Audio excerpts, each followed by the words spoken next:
This is Britain, and this is its empire circa 1750. And a few years later, there was a huge war. A worldwide war, but not a world war.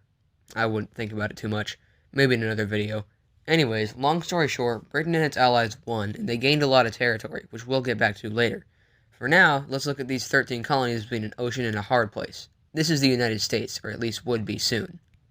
America had gotten a hearty serving of taxes from Mother Britain, whose economy wasn't having the best of time after the war, and the colonists were quite upset, given that they didn't have any say in these taxes that were being levied upon them.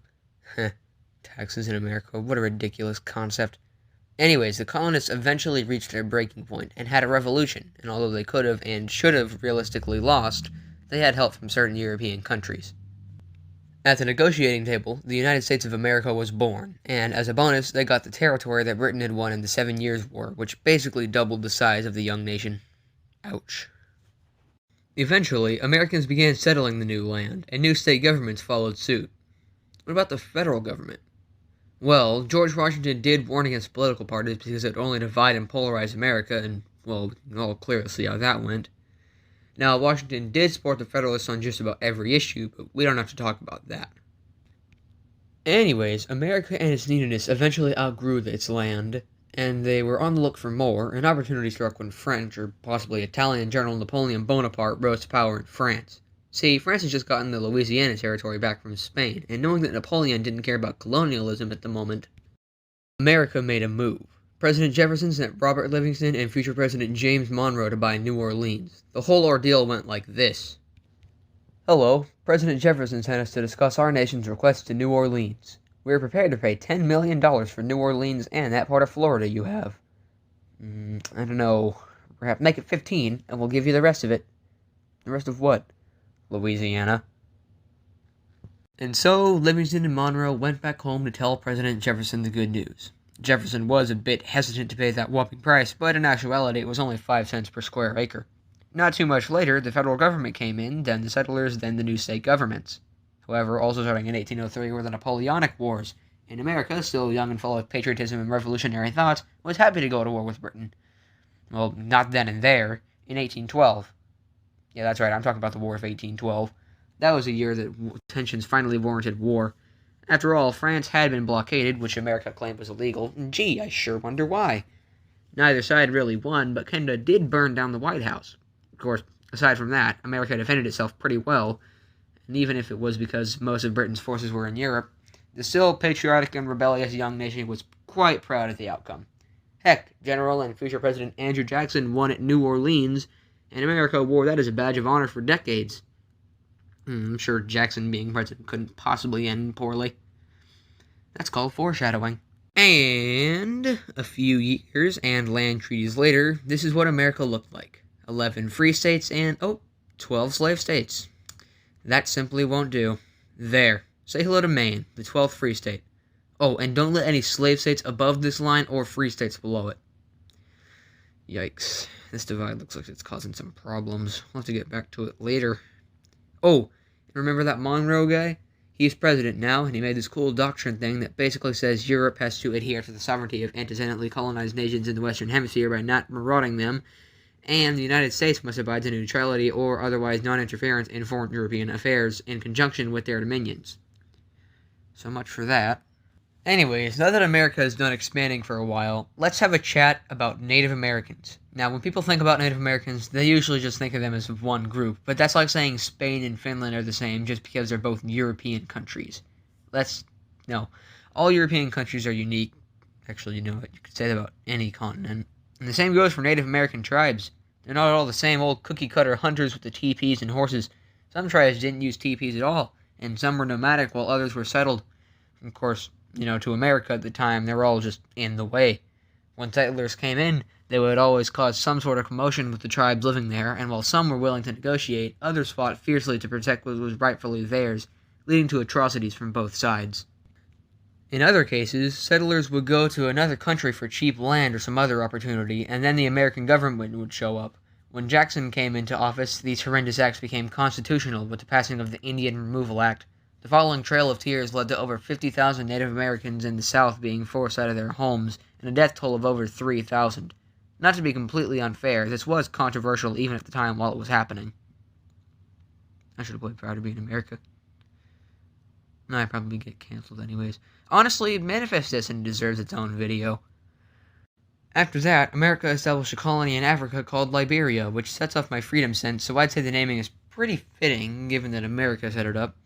Oh, and also, it was meant to return free black people, escaped or freeborn, to Africa, so I guess that could also be the reason for the naming, but I think I'm going to stick with my America theory.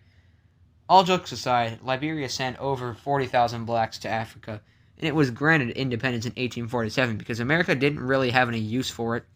Keep in mind that Liberia wasn't a traditional colony meant to send resources to America.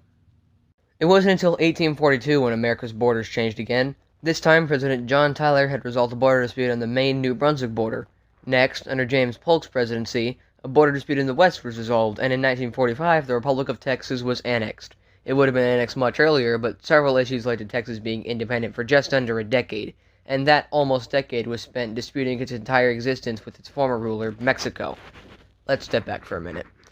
The year is 1836, and several Mexican states, including Texas, were in the midst of rebellion, and Texas was one of the few who won their independence, in their case by capturing Mexican President Santa Anna at San Jacinto, or San Jacinto, if you want me to say it like the freedom-loving patriot I am.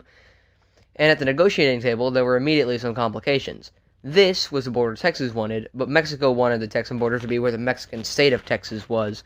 And when America came along in 1945 and annexed what Mexico saw as part of their territory, they were understandably upset, so they went to war. Mexico did well at first, crossing over the Rio Grande and into the Nueces, but then America pummeled them so hard that California sued for independence, and you California folk better not even compare that to the Republic of Texas for even a second, because the Bear Flag Revolt was inspired by the Texas Revolution. It was during a war between the country they left and the country they would join just 3 weeks in, and it wouldn't have even happened had there not been a war. Almost lost my cool there. Let's see, where even was I? Oh, yes. America advancing into northern Mexico. Yeah, 4 months in and America had taken over all of northern Mexico, so I can safely say that Mexico has been completely, catastrophically crushed. However, resistance movements sporadically retook several cities throughout the war, except, hold on, something's not adding up here.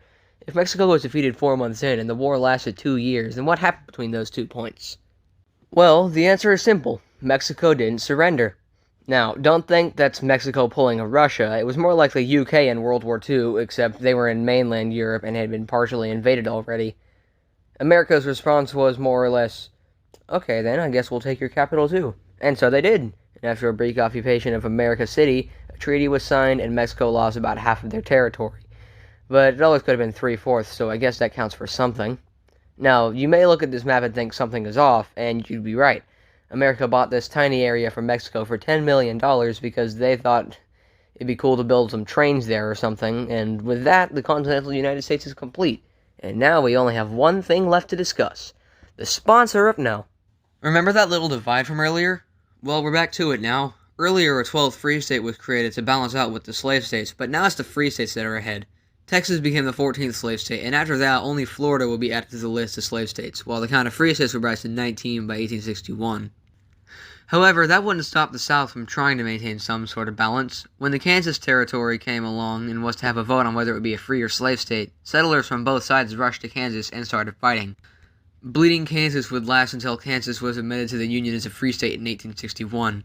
The New Mexico and Arizona territories held a vote to determine if they would be free or slave states, but they were admitted to the Union in 1912, long after slavery had been abolished.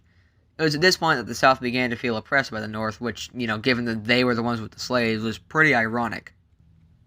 Then the 1860 election came, and Lincoln, an avowed abolitionist, won, which was the last straw for the spiteful, splenetic Southerners.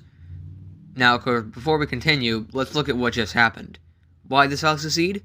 There's a good chance he just said something along the lines of many economic reasons. But let's look at everything here. In the declarations of secession, none of the slave states were afraid to share the fact that they wanted to secede to protect slavery, with Texas mentioning it 21 times in theirs. State rights were about protecting the legality and power of slavery.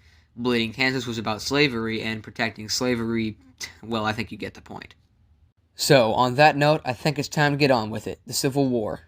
Now, the South was so incredibly disadvantaged that it was expected the Confederate States would only last 90 days. but a lack of aggressive generals that were willing to press those advantages on the South led to the war lasting a long, dragged-out 4 years.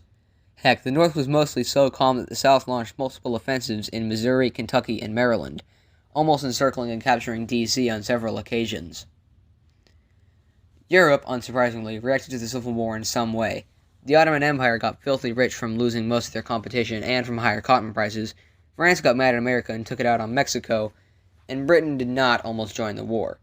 However, it was possible for any European country to intervene, at least for the first few years of the war.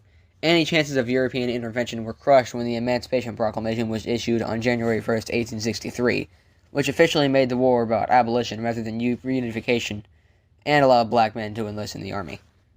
Also in 1863 was the Battle of Gettysburg, which is considered to be the turning point of the Civil War, for lack of a better term, and it does check out because after it, the Confederates just completely fell apart.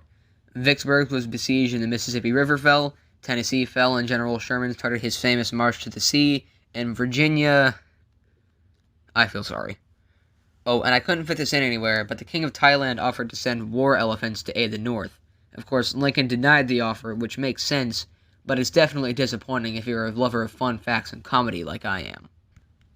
Anyways, with the Civil War over, America entered a long Reconstruction era, and through it, America would be reborn, but I'm getting ahead of myself. Thank you for watching till the end of the video. Part 2 will be out eventually, and since there's more American history after the Civil War than before it, the second part will take longer and also likely be longer. So in the meantime, I'll be pumping out some easier videos to make. Until then, see ya!